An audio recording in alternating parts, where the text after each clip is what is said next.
Latest जानकारी सबसे पहले पाने के लिए सब्सक्राइब कीजिए इस चैनल को और बेल आइकन जरूर दबाइए। इस वीडियो को ज़्यादा से ज़्यादा शेयर एंड लाइक ज़रूर कीजिए। आने वाली कल की ज़रूरतों के लिए आपको आज से ही फाइनेंशियल प्लानिंग कर लेना चाहिए।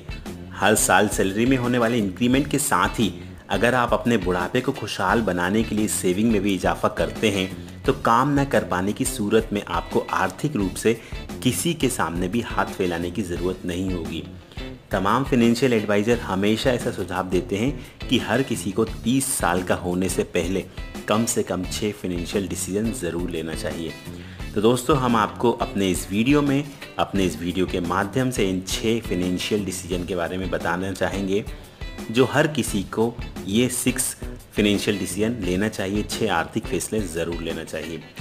तो दोस्तों, अगर आपने इस चैनल को अभी तक सब्सक्राइब नहीं किया है तो इस चैनल को ज़रूर सब्सक्राइब करें और बेल आइकन यानी घंटी का आइकन दबाना ना भूलें, जिससे आपको सारे नोटिफिकेशन टाइम पर मिलते जाएं।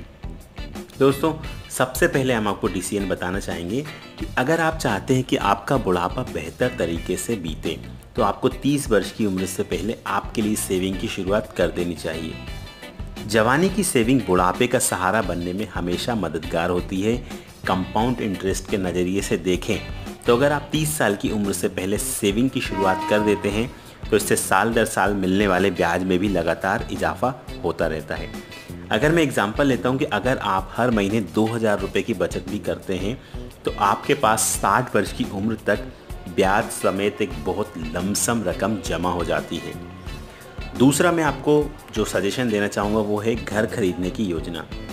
अगर आप किसी भी पराए शहर में नौकरी करते हैं और वहाँ किराए के मकान में रह रहे हैं तो आपको 30 वर्ष की आयु से पहले ही उस शहर में मकान लेने की योजना बना लेनी चाहिए।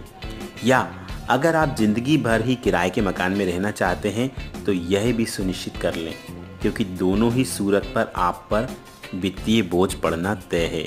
अगर आप खुद का मकान लेंगे तो आपको उसकी डाउन पेमेंट और हर महीने EMI चुकानी होगी, लेकिन अगर आप किराए के मकान में रहते हैं तो आपको हर साल बढ़ा हुआ किराया देने के लिए तैयार रहना होगा।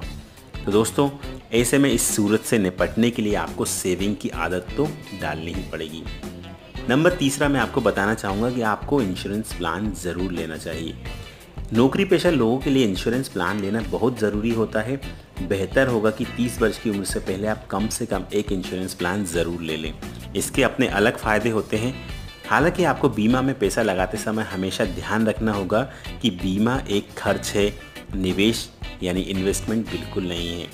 हालांकि सिर्फ जीवन बीमा करवा लेना ही काफ़ी नहीं है, इसलिए ज़रूरी है कि आप मेडिकल इंश्योरेंस भी करवाएं। अगर आप ऐसा करवाते हैं तो किसी दुर्घटना की सूरत में आप पर अस्पताल एवं दवाइयों से जुड़े खर्चों का बोझ ज़्यादा नहीं पड़ेगा।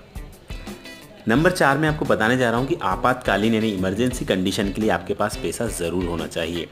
आमतौर पर कुछ खर्चे अचानक से होते हैं। ये कुछ ऐसे खर्च होते हैं जिन्हें आप चाह कर भी टाल नहीं पाते हैं। फॉर एग्जाम्पल, किसी अचानक हुई किसी बीमारी का इलाज और एक्सीडेंट की सूरत में अस्पताल में इलाज आदि का खर्चा।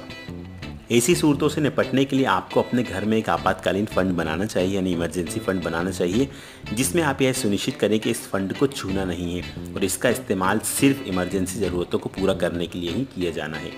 आप अपनी सालाना या मासिक सैलरी में से कुछ हिस्सा नियमित तौर पर इसमें जमा करके एक बड़ी रकम को इकट्ठा कर सकते हैं जो ज़रूरत पड़ने पर आपके काम आएगी। दोस्तों, तय कर लें कि आपको करना क्या है। अगर आप नौकरी पेशा हैं और आपके मन किसी एक जगह डटकर काम करने का नहीं है तो आपको खुद पर रिसर्च करने की ज़रूरत है। आप खुद को समय दें और तय करें कि आपको क्या करना है। आपको उसी जगह और वही नौकरी करना चाहिए जो आपको खुशी दे सके। इसके साथ ही आप उसी क्षेत्र में अपनी प्रतिभा को निखारते हुए आगे बढ़ सकते हैं। ऐसा करके आप सेविंग के लिए खुद को तैयार कर पाएंगे। दोस्तों, अगर आप शादीशुदा हैं और एक बच्चे के पिता भी हैं तो आपको 30 वर्ष की उम्र से पहले ही बच्चों के पढ़ाई और करियर और शादी से जुड़े खर्चों के लिए सेविंग शुरू कर देना चाहिए। अगर आप 30 वर्ष की उम्र से पहले इस तरह की सेविंग समझदारी के साथ करना शुरू कर देते हैं तो आपको महंगी होती शिक्षा और तेज़ी से बढ़ती महंगाई के दौर में भी ज़्यादा फाइनेंशियल जो वित्तीय समस्याओं से नहीं जूझना पड़ेगा। तो दोस्तों, ये था मेरा आज का वीडियो। उम्मीद करता हूँ वीडियो आपको पसंद आया होगा। इसे लाइक करें, शेयर करें। अगर आप अपने कोई भी सुझाव इस वीडियो में देना चाहते हैं तो आप कमेंट बॉक्स में कमेंट कर सकते हैं। हमसे कुछ भी तरह से आप पूछ सकते हैं। और दोस्तों, अगर अभी तक आपने इस चैनल को सब्सक्राइब नहीं किया तो इसे ज़रूर सब्सक्राइब करें, बेल आइकन दबाना ना भूलें। मिलते हैं दोस्तों अगले वीडियो में।